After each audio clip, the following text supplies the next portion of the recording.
Tapi contoh kalau training tanpa kau tengok tu, contoh dia kau mula-mula fasa dia apa? Fasa dia, kita akan belajar letak jari dulu. Letak jari dekat huruf-huruf. Lepas tu, jari tu naik atas bawah. Pergi ke huruf, ke nombor-nombor lah. Huruf-huruf. So, praktis lama-lama dia jadi laju lah. Terpaksa sebab kau fail. Terpaksa. Contoh kalau ujian dia tu dia akan bagi certain word, certain ayat ke apa ke kau tulis lah.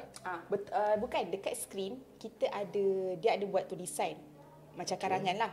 Bila kita typing dia akan bergerak warna. Daripada situ lah. So kita tengok je dia gerak ke tak, betul ke tak huruf aku tekan ni. Macam tu. Okey, kalau salah merah. Kalau salah merah. So nanti dia akan keluar result yang kau punya kesalahan banyak ke tak dengan cepat ke tak. Oh, macam tu Tu dekat politeknik ni? Kau politeknik. Mantap juga. Okey, so 3 benda lah kau belajar kat politeknik.